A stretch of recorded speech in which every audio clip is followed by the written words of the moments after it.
Welcome, everyone. This is the second event in the NLI USA Signature Speaker Series. I am Adina Canefield, the CEO of NLI USA. The series and our talk today is inspired by the very collections of the library. This is part of our commitment to bringing the collections to you, bringing them to life, and making them relevant to contemporary issues of our day.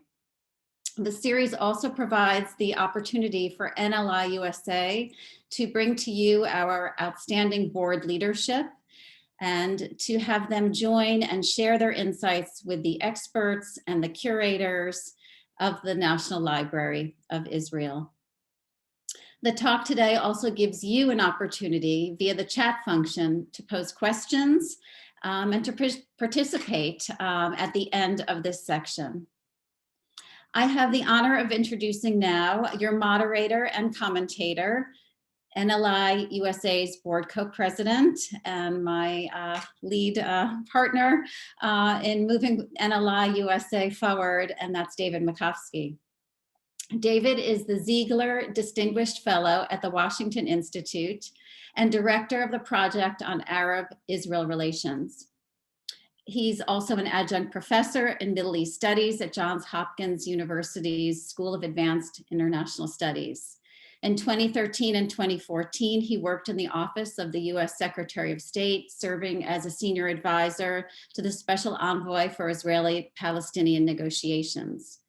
David is the host of the podcast Decision Points, the US-Israel Relationship, which features interviews with authors and scholars and practitioners on key moments in the history and present of the US-Israel relationship. I know that you will enjoy hearing from David along with all of our speakers, and I now turn it over to David. Thank you very much, Adina, and I want to thank you for your professional leadership of NLI USA. I'm delighted to serve as the moderator for this timely talk that really brings together prospects for peace and the implications for the National Library of Israel and other cultural institutions. As Dina noted, I'm serving as the co-president of NLI USA because I believe that this library is a treasure of our community. It not only holds the collective memory of the Jewish people, but it brings our history and our heritage to life as it interprets and presents its collections to the community. NLI USA is committed to bringing the library into the lives of Jewish and non-Jewish people worldwide, including in the United States. In the coming years, through the digitization and expansive thinking around 21st century libraries, we envisage the library as having a significant impact on the Jewish and cultural landscape in the United States. The talk today is part of our work in making that happen. I would want to introduce my former NLI USA board colleague and friend, Ambassador Daniel Kurtzer. Ambassador Kurtzer is the S. Daniel Abraham Professor of Middle East Policy at Princeton University's Woodrow Wilson School of Public and International Affairs. During 29-year career in the U.S. Foreign Service, Ambassador Kurtzer served as the U.S. Ambassador to Israel and as the U.S. Ambassador to Egypt. He was also a speechwriter and a member of Secretary of State George Shultz's policy planning staff. And he served as the Deputy Assistant Secretary for Near East Affairs and the Principal Deputy Assistant Secretary for Intelligence and Research. After retiring from the State Department, he served as a member of Secretary of State John Kerry's Foreign Affairs Policy Board and as an advisor of the bipartisan Iraqi study group. Dan has co-authored and edited several books. We are honored to have him with us today. I'm also pleased to bring you Dr. Raquel Ukeles. Dr. Raquel Eukalis is the head of collections at the National Library of Israel. She's responsible for the overall development of all NLI collections for the digital, cultural, and educational initiatives based on the collections carried out by the library on its own or in partnership with other institutions. A New York native, Raquel received her BA from Princeton and her MA from Harvard in comparative Jewish Islamic studies. She has published and taught a wide array of subjects related to comparative Jewish and Islamic traditions, and more recently on the historical currents that shape Israeli society. We are so delighted to have you with us, Raquel. So thank you both very much for joining us. And I'm going to start by Dan, turning it over to you. If we have a map, just to show for people, not everyone knows where United Arab Emirates is on a map. So here's a map, and you see the United Arab Emirates, right where the arrow is. You see Abu Dhabi, the capital. You see Dubai, just above that is like the tourist center. You may have heard of it, I'm sure. And then above that, to the like 11 o'clock a.m. there, 11 o'clock, Bahrain, right off the coast of Saudi Arabia, and its capital, Manama. There is Sudan off to the side. And that's another one of the countries that normalized with Israel in 2020. Sorry, this map doesn't have Morocco, that we could fit all in it easily, but we have a map of Morocco too, which we'll show later. These are the 4 countries that normalized with Israel. And so I guess I want to turn it over to you, Dan, given your expertise on the Middle East. You know, how do you see these normalization agreements coming about, and can you assess its significance? Well, thank you, David. It's good to be with you and Raquel and Adina on behalf of the National Library of Israel, which is one of the real jewels of the Jewish people and the state of Israel. And it's an exciting time as the library builds a new home and increases its collections the way it has been doing. Look, it's an exciting moment in the search for peace in the Middle East, in the midst of what has been a rather challenging year of pandemic and other crises. Efforts started many years ago to increase Israel's relations with Arab neighbors started to pay off. I recall in the 1990s when I was working in the State Department, we worked with Secretary of State James Baker to bring about the Madrid Peace Conference, which launched multilateral talks. And it was the first time that countries like Saudi Arabia and Tunisia and other Arab countries sat down face to face with Israel and started talking about problems that were unrelated to the Palestinian issue, but needed to be dealt with. And so the seeds were planted, the foundation was created for a process that took about 30 years to finally gel in the accords on normalization, the treaty between the United Arab Emirates and Israel.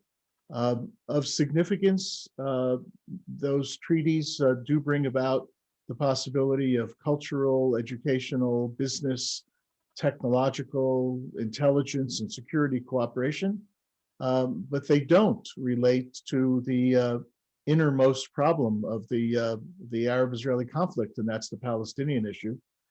It's also significant that the 4 countries that have normalized are on what you might call the periphery of the region. And so work still needs to be done between Israel and its immediate neighbors in order to advance the prospects of normalization, of peace, and resolving the Palestinian issue. Right, and if you would, assess the prospects going forward, they would say, well, with Egypt, I mean, I definitely have a point of view in this, and Dan and I, we could talk for hours and hours, and we only get an hour, and we want to highlight the library on this talk. So what you're getting is just like really brief headlines, when each one of these subjects is a world in itself. So it's almost unfair for me to ask it this way. But Dan, if you just, people say, well, the peace agreements with Egypt and Jordan, they were, kind of a cold peace. They've been peace between governments. How should people who are watching this, how should they assess, the prospects of these peace agreements really taking root in the hearts of the people in the Middle East? It's short-sighted to focus on that part of the glass that's empty in the Egyptian and Jordanian relationships. Think about it the following way. Since 1973, there have been a number of wars that Israel has had to engage in.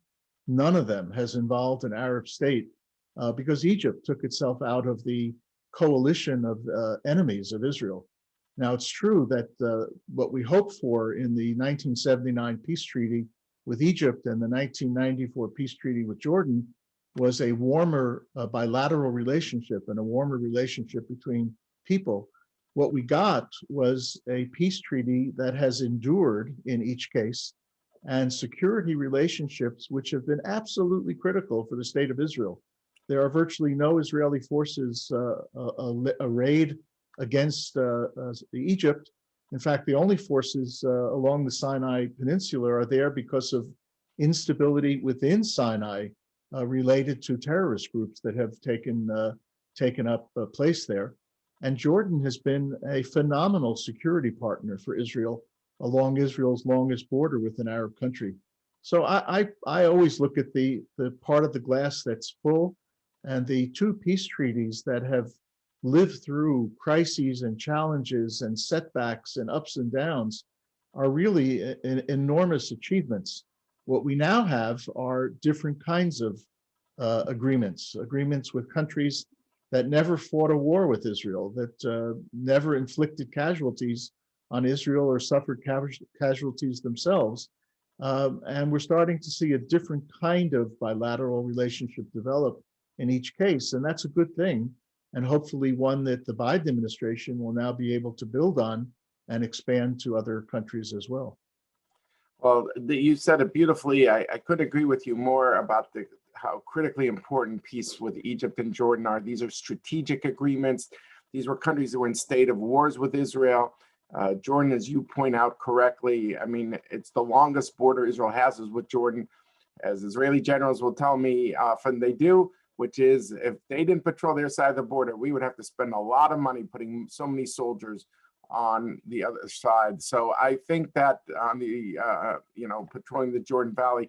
So it is a remarkable thing. And I happen to be in Jordan and Egypt meeting with the security people right before COVID. And I can tell you, they talk about all their Israeli counterparts on a first name basis. It's with Jordan is a split screen reality, but with Egypt, it's a more easier. You were the ambassador there, but these peace agreements were crucial. So I guess people would ask you, Dan, I have a phrase I call bridge or bypass road. And here too, I have a view on this, but I want to hear your views, which is to what extent, it seems like the people in the right end zone, they see this as a bypass road and they're thrilled. The people in the left end zone see this as a bypass road and they're depressed. But there are people in the middle of the field that see it as a bridge. And so for our listeners or viewers, give us a sense of, the bridge versus bypass and where you stand. Can you use these crucial, agreements to help Palestinian peace efforts and not as a bypass road? David, I think the jury is still out. By themselves, these agreements are important. But the real question is moving forward, whether or not they are, in fact, a bridge to something more dramatic. Can Bahrain, the UAE, Morocco, Sudan help Israel and the Palestinians find a way to start talking with each other again, to prevent the kind of violence that we've seen even this past week in Israel and in the occupied territories? But that hasn't happened yet. The good news from the UAE-Israel agreement was that the United Arab Emirates stepped in at a moment when there was a prospect of formal annexation of some of the territories, something which much of the world thought would be quite dangerous. And the UAE offered normalization as an alternative pathway for Israel. And Prime Minister Netanyahu was able to accept that and push back against those who wanted to move toward annexation. So we've seen one example where at least one of these states has been able to intervene in the Palestinian-Israeli dimension and accomplish something. But I think the hard work still lies ahead. And in this respect, as important as these agreements are intrinsically, we still need to see the support for peace coming from really the core Arab countries on the periphery, being Egypt and Jordan, Saudi Arabia, among them. If we can get those countries engaged more forthrightly in the Israeli-Palestinian issue, then maybe we can tamp down on the violence and the instability and find a way back to the negotiating table, leading to a two-state outcome. Agreed. And I'll offer some quick thoughts, and I want to ask you something about Saudi Arabia that you just mentioned. So look, here, I think Dan and I, we see it similarly in the sense that, that there's a whole historical effort here that has gone on before, as Dan has mentioned. I certainly believe that this sense of American retrenchment, whether it's a Democratic, Republican administration, because of changing energy dynamics in the United States, that is what led these countries, certainly the Emirates, to say, hey, we need more Israel, not less Israel. Doesn't mean the U.S. is withdrawing from the Middle East, but it's been pulling back under both a Democratic and Republican administration. So I was in Abu Dhabi at a conference, and a senior Emirati official said, David, we don't know what the U.S. is going to do in the Middle East. We know there's one country that can't leave the Middle East because they live there, and that's the Israelis. We could count on Israel because of their fears of Iran. So I think there's a geopolitics dimension here where there's an alignment of regional thinking, whether it comes to Iran or jihadi groups, ISIS and the like, that have brought these countries together. And again, it didn't start from nowhere. We don't have the time. So, but I want to just talk about the economic benefit. And this is my hope. And because Dan said it absolutely right, there's no baggage here. These countries did not fight each other on the battlefield. And that gives hope for an upside that, in my view, is a peace between peoples, not just a peace between governments. Dan and I see it exactly the same on the importance of peace between governments. These security relationships with Egypt and Jordan, crucial for Israel. But it could also be that and a peace between peoples. The numbers are amazing. These are two countries, the Emirates and Israel. And I'm focusing on the Emirates because I think they're the lead figure in this Abraham Accords. That the GDP with Israel are roughly comparable. These are the two most globalized countries in the Middle East. It's bringing together Gulf capital. It's the scale-up nation. Israel's the startup nation. So it's bringing together scale-up, startup, and these are two countries with that capital and Israel's technological entrepreneurial spirit. They can do great things for the Middle East. Water tech, green tech, food security. There's so much they could do. And, just think, during an epidemic, those of you guys watching in Israel, 140,000 Israelis went to Dubai during an epidemic. Think about the possibilities. In 2019, 4.3 million Israelis traveled. Literally half the country virtually traveled. Imagine the upside after the pandemic. So to me, I just think there's huge upside here. And whether it's working together in cyber, medical, financial technology, all sorts of areas, this could be, I don't say, but I think almost a rocket ship in terms of cooperation. What I'm most excited about is if it could be a role model for success that people see in the other countries in the Middle East that have yet to normalize with Israel, that this is a thriving role model, a success story that others would like to emulate. Certainly Iran's allies of Hezbollah and the Houthis, these are failed states, and in Syria. But if this could be a success story, this could be good for everyone. So I want to really bring it back to Dan and just say, like, what, people ask me, what's next, David? What's next? So they always want to ask me about Saudi Arabia, like this is the big fish. And so I'm asking you, Dan, how you see it. How do you see normalization? For me, I see it like you, about using these countries not as a bypass road, but as a bridge. We think of Egypt, we think of Jordan, two countries, once they made peace with Israel, they didn't want to stick out like sore thumbs. They wanted to broaden the circle of peace. It's not that once they made peace, they cut a separate deal and they became uninterested. No, they became more interested because they didn't want to stick out. So what I'm wondering is, can you imagine, and I admit this is kind of my view, but you agree, you disagree, I respect that.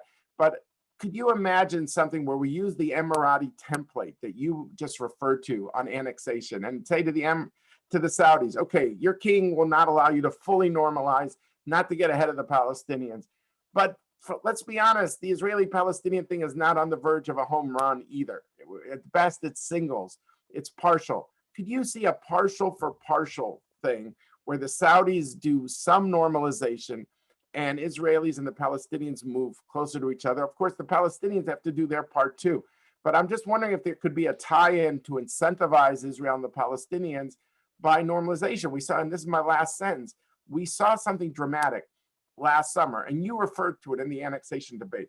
There was support for it in Israel broadly, but as soon as something real, tangible came along of the Emirati-Israeli breakthrough with the second wealthiest Arab country in the Middle East, suddenly the Israelis dropped annexation like hot cake, like a hot potato.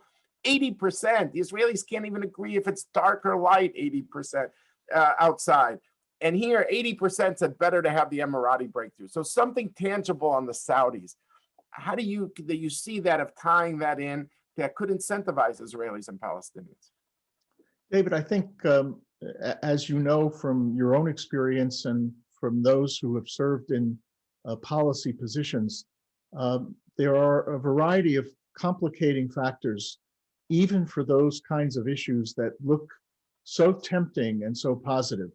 The first piece of good news is that the Biden administration absorbed these normalization agreements, and immediately one of its first policy statements made by our ambassador at the United Nations was to say that the Biden administration supports them and wants to advance the prospects of normalization with other Arab countries. So it's on the agenda of the Biden administration.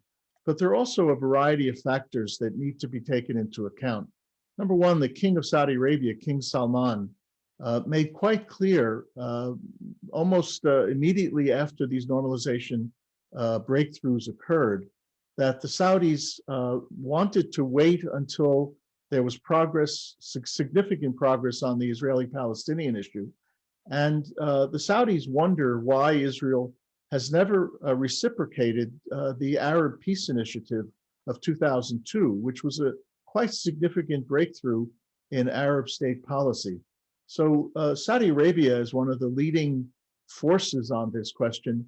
I think is going to be hesitant to jump too far ahead until it sees some changes in Israeli policy, number one. Number two, while the accord between the UAE and Israel stopped the annexation that would have been permitted under the Trump so-called peace plan, the fact is that what's called creeping annexation continues every day in the West Bank with settlement activity and other practices. And at some point, the question is, where do you reach the cliff in which Arab forbearance gives way to anger over the denial of Palestinian rights and the continued settlement activity? I think this is on Prime Minister Netanyahu's mind. It's on the mind of the Israeli government. But until there's tangible changes, I think other Arab countries are going to sit back a little bit and wait to see whether the normalization agreements are in fact a bypass, as least seen by Israel, or whether in fact Israel sees them as a possible bridge with the Palestinians. This is where the United States can actually be helpful by working diplomatically with both Israel and the Arab parties to see what kinds of, we used to call them confidence building measures, what kinds of actions and activities can be undertaken by each side that send signals of trust and confidence so that we can continue to build on the normalization agreements. Right, and someone noted in the chat, and correctly, there was these news reports coming out of the Emirates itself of an investment of $10 billion in Israeli high tech. Now they haven't, they're just still in the preliminary phases. The Emirates have, I think, $1.3 trillion in sovereign wealth funds to invest in high tech outside of the Emirates' borders. There's a lot of options, but as you say, the more tangible people see, the more it will be helpful on these other fronts. My last, I think, big question to you is, you mentioned the Biden administration. I saw something in the chat about that too, and we'll have more Q&A after we hear from Raquel. But I think that there's a question you pointed out correctly about the Biden administration supporting it, and how, here Trump and, talk about not being able to agree if it's dark or light outside. The Trump administration, the Biden administration didn't agree on hardly anything, but they agreed on the Abraham Accords, and certainly that was important, that this was one point of agreement. So, but you would agree with me that there's a difference between kind of supporting what exists and investing and deepening normalization with other countries. And when you think of what's on the Biden administration plate, COVID, post-economic recovery, a lot that is going to be so central. Climate change, the issue of racial justice in America, the idea of rebuilding alliances, China, the idea of the Iran nuclear agreement. I mean, you've got a lot of things on the plate, and you get the sense the Middle East isn't tier one for an administration. Now you can say, David, we've seen this a million times. Every new administration comes in and said, we're not going to be as obsessed about the Middle East as the last one. And the Middle East as a way of, you don't want to visit the Middle East visits you. I mean, it has a way of imposing itself on the American agenda.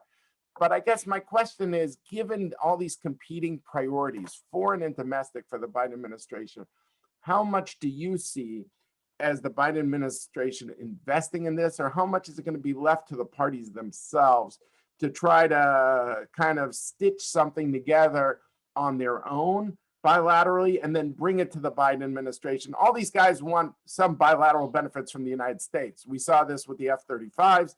We've seen this with the Western Sahara. We've seen it with the Sudanese terrorism list. They all want benefits. So they're going to all come to the U.S. The question is, how proactive is the U.S. given these sets of competing priorities?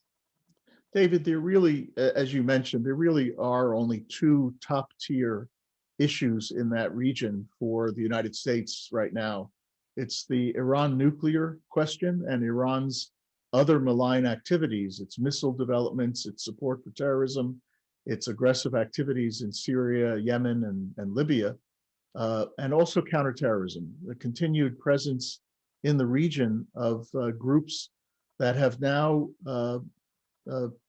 produced offshoots elsewhere in the world, in North Africa and elsewhere, that are bent upon terrorism.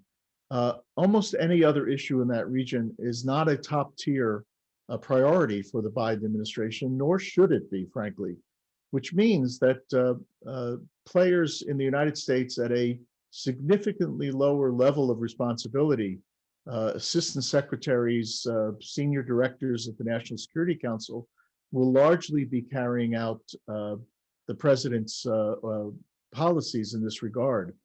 And the most immediate hurdles to overcome are not even related to the Abraham Accords, which are working. The most immediate hurdles are, how do you build back, as Biden has said, from what he has termed the damage done to our Middle East policy in the Trump administration? The fact that we, during that time, sidelined the Palestinians, cut off communications, cut off their aid, cut off aid to the UN agency that was helping Palestinian refugees, basically took the issue of Jerusalem off the table, even as an aspiration for Palestinians. So the administration is now hard at work, just trying to get US policy back to a point where we can be seen as a serious player, where we will be taken again in our role, taken seriously in our role as a mediator and an honest broker. Right now, we're not seen that way. So I'm expecting a lot of hard work on the part of the Biden administration, but I would temper our expectations with regard to major breakthroughs, whether it's in the Israeli-Palestinian dimension or on the normalization accords. There's too much work to be done on other issues, and there's a lot of work to be done just to get out of the hole that the Trump administration dug for American policy. And that's going to take a tremendous effort on the part of those working on this issue within the administration. All right, Dan, thank you very much. Each one of these points we could discuss for hours, and but we're constrained by time. So we're gonna come back to Q&A at the end. So people, you have something, put in the chat, and Adina, Doron will get it to me, and we'll try to get in as much as we can. But I really want to stick to our schedule and go to Raquel Ukeles and really get a sense of, you know, you have this great collection at the library on, you know, on Islam and the Middle East and the history. I was struck, I was talking to the Emirati ambassador yesterday, and I asked him about also the cultural dimension, you know, what is he proud of? I mean, this is just right off, this is so new. And he said, you know, we did this program with Shalva of working with this Israeli, organization that works with disabled kids. And it's very well known in Israel. It's known in parts of the United States too, where you had Emirati singers with disabled children and singing together, and the UAE ambassador like providing a sponsorship. And it's like, wow, you know, this is something very different. And he also noted maybe it doesn't fit in the cultural section, but he said, David, you know, we now got little league teams going back and forth between the Emirates and Israel. And we haven't talked about other countries too. Morocco, with such a rich Jewish history. You know, you had 50,000 Israelis a year that went to Morocco, many of them of Moroccan descent. Imagine now the possibilities of direct flights. I see in Bahrain, a little synagogue that I visited during an economic conference in Manama has totally been redone. And it was just been dedicated by the woman who was the Bahraini ambassador to the United States. And so I just wonder whether it's Jewish culture or other forms of cultural exchange. You know, we're right now at the ground floor.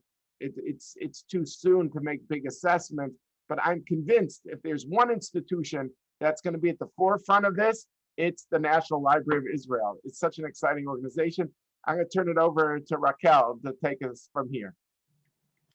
Thank you, David, and thank you for your enthusiastic confidence in our abilities. I'm just going to share a PowerPoint with everyone. Can you see the PowerPoint? Yeah. Great.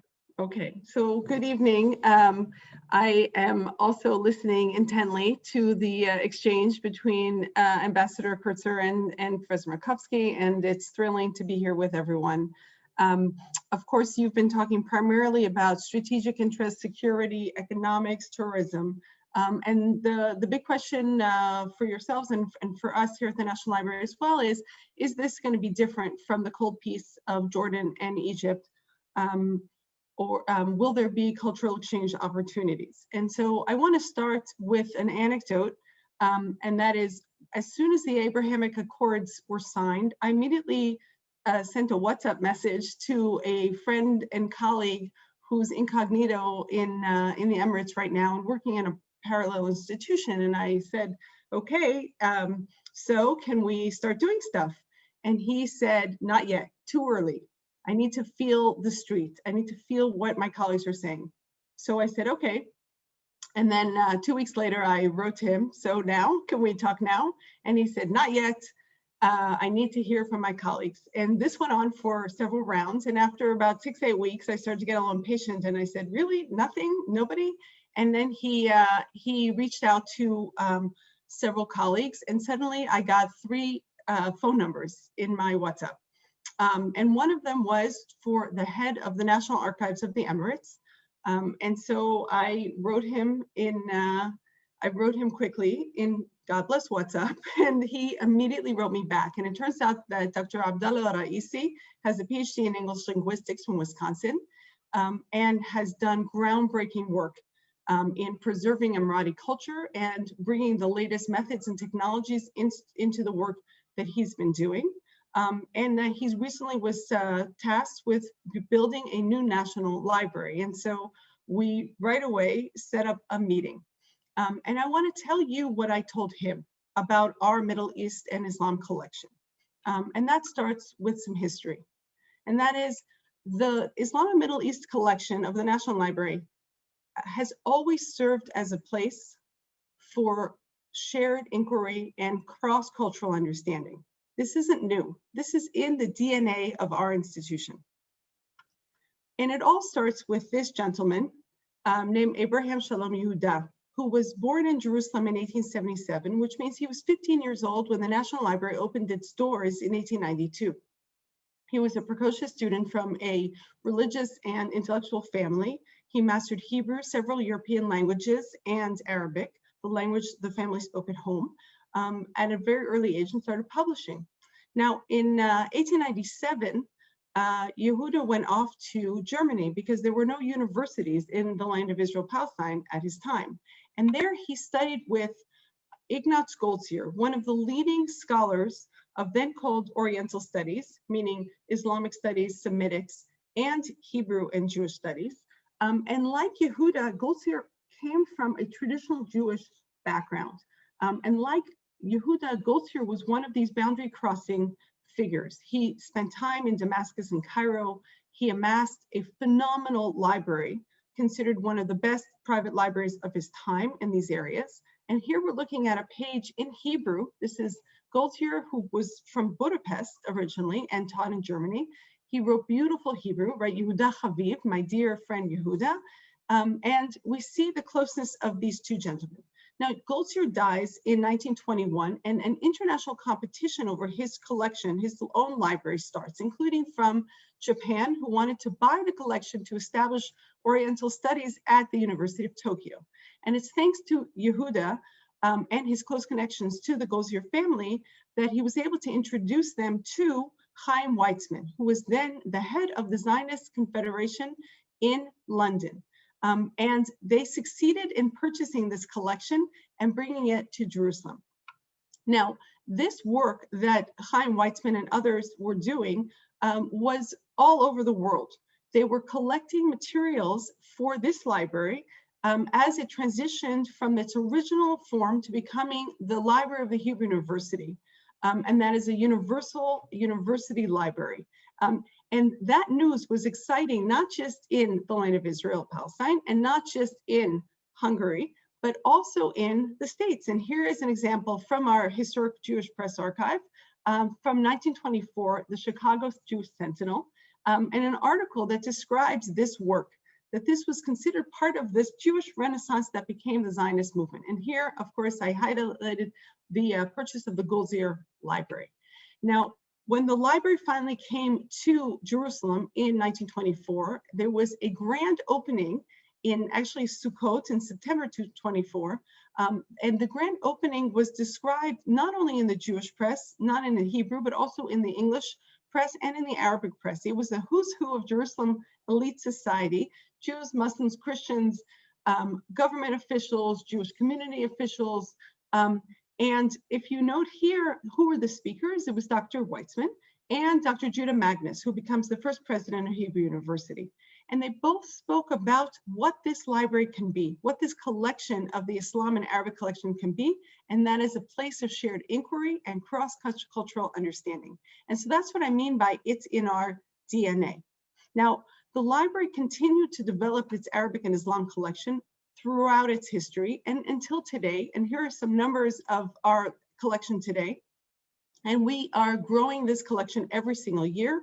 We actually, in 2019, were able to purchase 900 books from the Sharqa International Book Fair. And our reach goes across the Middle East and North Africa, into Morocco, into all parts of this region, because that's our mandate, to have the leading collection in this country. And we have one of the best research collections in the region as well. Now, our collections are, as David mentioned, is part of our work as a national library, but also we see it as the raw material for the broader mission of the library, and that is to open access, to engage, to enable. And so I want to give a few examples of our special collections in Islam and Middle East and how we use them. And I want to start with our manuscripts, which actually were donated and bequeathed by our friend Abraham Shalom Yehuda. When he died, he had bequeathed what turned out to be one of the most important bequests the library has ever received, including 1,186 rare Islamic manuscripts. And this is one of them from North Africa from the 18th century, a beautiful Quran. Here is a a book of optics from 16th century Iran. And here's another Iranian manuscript, a beautifully illuminated work of Persian poetry, Layla and Majnun, the beloved story, kind of Romeo and Juliet. And thanks to the Yehuda, from the beginning of his life to the end of his life, we have a very rich collection. Now, the collection, as I said, continues to develop, and this is an example of the kind of work we do, and that is the Alami family is one of the aristocratic Palestinian families of Jerusalem, and Muhammad Alami came to us and asked for our help to digitize and preserve his family's collection of Ottoman court documents, and his being a wonderful amateur scholar of Ottoman law, allows us to make this material accessible and people come and use this material. Our manuscripts are being digitized today, and everything we digitize that we're able to for copyright reasons, we make freely accessible. And we know that people all over the region and all over the world are using. In addition to making the manuscripts accessible, we also use the manuscripts for our educational programs for children. And here's an example of an adult education class where we brought in European experts in codicology and paleography to teach both Palestinian and Israeli students and professors, actually. And most recently, Dan, I don't know if you know this, but we have been collaborating with institutions in Europe and America to bring together Yehuda's different collections. Mostly he sold to other institutions, primarily to Princeton, but also to premier institutions in the US and Europe. And we are using the digital age to reconnect the collection and to enable an international conversation, including Palestinian scholars, Iranian scholars, Europeans and Americans and Israelis. So I spoke a little bit about manuscripts. I want to move to another collection. The National Library is privileged to house the largest collection of early Palestinian newspapers. We have now digitized 200,000 newspapers, and thanks to Google Analytics, we know exactly where people are from.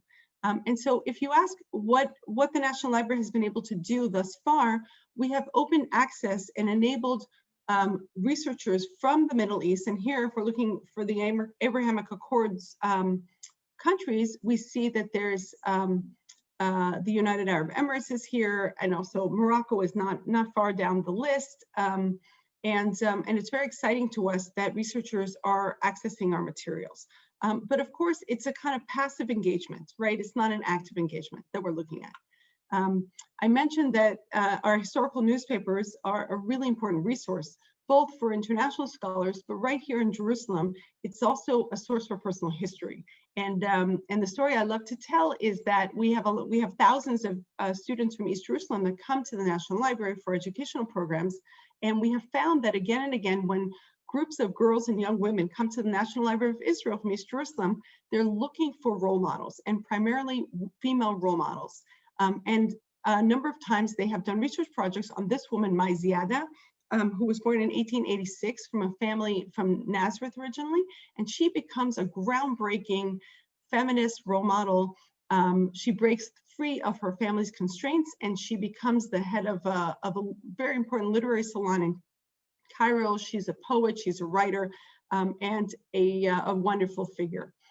Here are examples. These are not very rare manuscripts from 1,000 years ago. This is newspaper, but for these girls who did a research project from East Jerusalem, this is really gold material.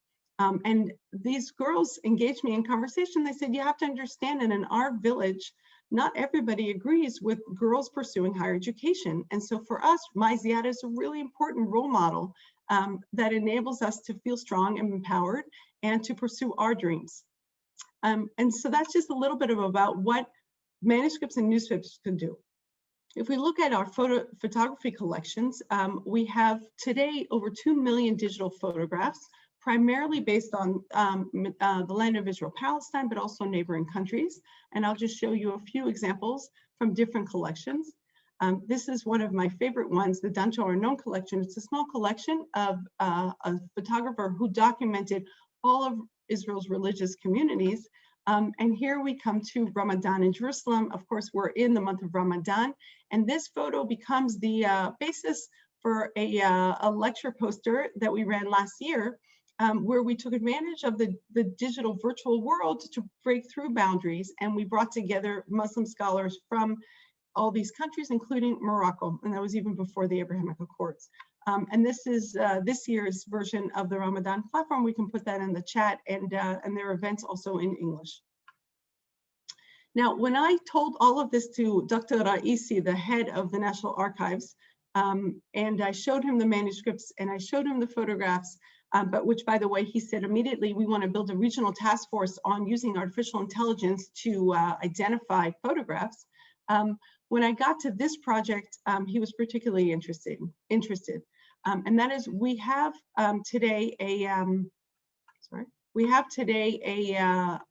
wonderful collection of photographs and oral history by an anthropologist who was world-renowned named Clinton Bailey, who gathered 50 years of oral testimony on all these subjects. And we're in the process now of making them openly accessible and producing metadata in both English and Arabic. And so we actually turned to the Emiratis and asked for help.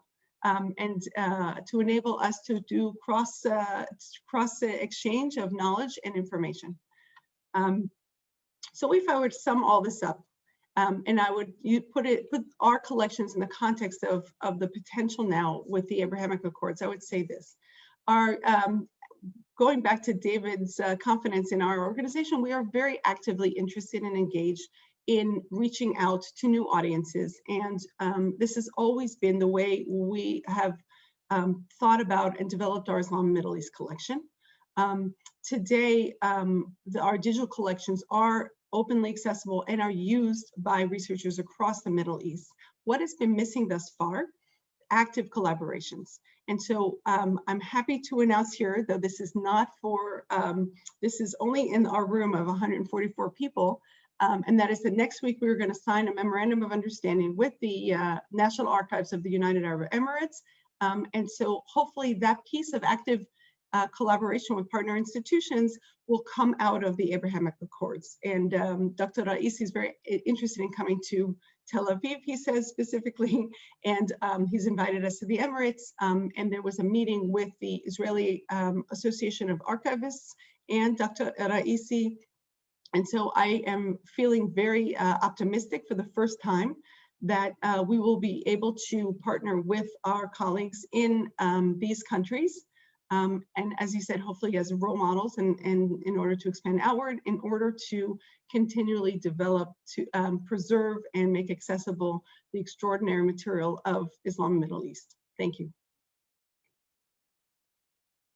Thank you very much, Raquel. That was really wow, comprehensive, and what a great way to end it on the MOU with the UAE National Archives, and I hope this is a sign of all the cultural exchange to come. I'm not that surprised because they have taken a very expansive view of peace, and that is very hopeful. So that's wonderful. Maybe to pick up, Dan, now in the Q&A, we just got a few minutes left. And again, I want to thank Raquel and for her leadership. And again, I'm sorry, in the bio, I forgot. Of course, I knew you when you were a doctoral student at Harvard, and I didn't mention your PhD there. And the NLI is very fortunate to have you. So thank you very much for joining us. Now back over to you, Dan, in terms of the few moments we have left. You know, we had one of the questions in the chat about the leader of Dubai making land grants to churches. And for those who follow it, there are, now you know they're Jewish in Dubai because they have more than one synagogue. I think they have two. There might even be a Chabad there. But if you go, three. So they're very Jewish, very Jewish. Anyway. There's one that nobody has to go to. Yeah, there's one that no one has to go to.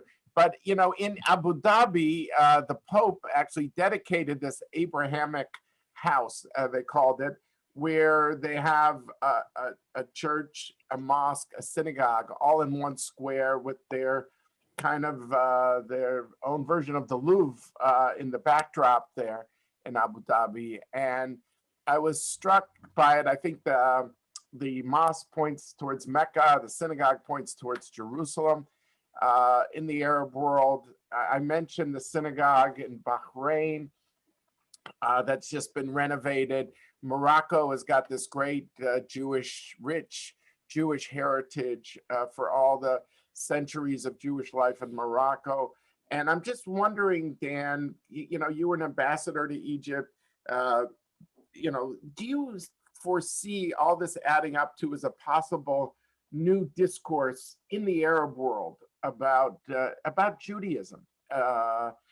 Israel is, is complex, although I must say that the Saudi former ambassador, someone you know well, Bandar bin Sultan, went 3 nights on the row on Al Arabiya, leading Arab satellite channel, kind of a counterweight to Al Jazeera, and talked about all the missed opportunities for peace and trying to create almost a new narrative about Israel in the Middle East. So maybe Israel will take more time, but I deeply believe success will breed success. But even Judaism and the cultural life of Jews, and that's what this session is partly focused on. How do you see all this adding up to a new discourse? This starts seeds. Of course, everything takes time, but do you think the Abraham Accords could lead to that new discourse? First of all, we still claim Raquel at Princeton, and I was very happy to see the collaboration that's taking place. So congratulations on that, Raquel. My heart is still at Princeton, don't worry. Okay. Look, as much as I would like to say that cultural and religious exchanges and understanding would be right around the corner, I think realistically, we have some distance to go. When I first got to Egypt, not as ambassador, we were there earlier in 1979, right as the peace treaty was being implemented.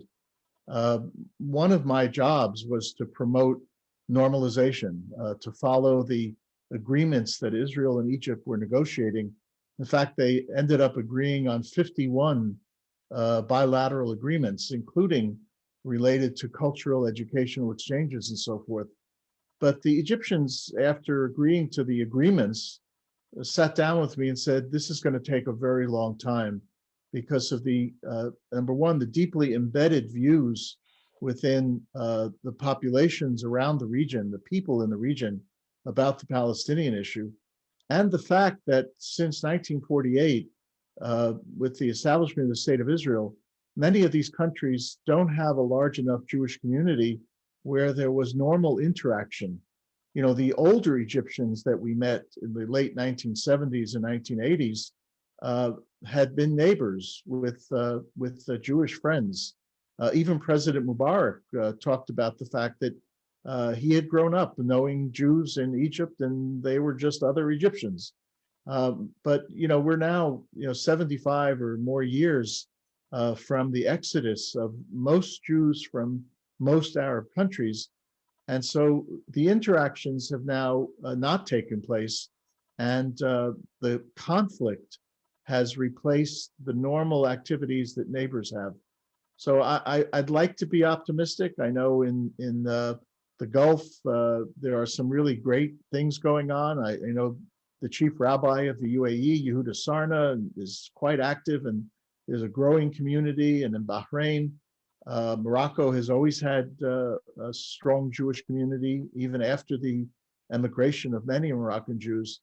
But the closer you get into Israel, where there were Jewish communities, but no longer, in Yemen, Iraq, and Egypt, for example, Syria, I think it's going to take a very long time. The one positive note to look at, some years ago, maybe 20 years ago, religious leaders from the Abrahamic faiths, Judaism, Christianity, and Islam, did get together for what was called the Alexandria Declaration, which talked quite a forward-leaning manner about the possibility of agreeing that we're all children of the same religious tradition.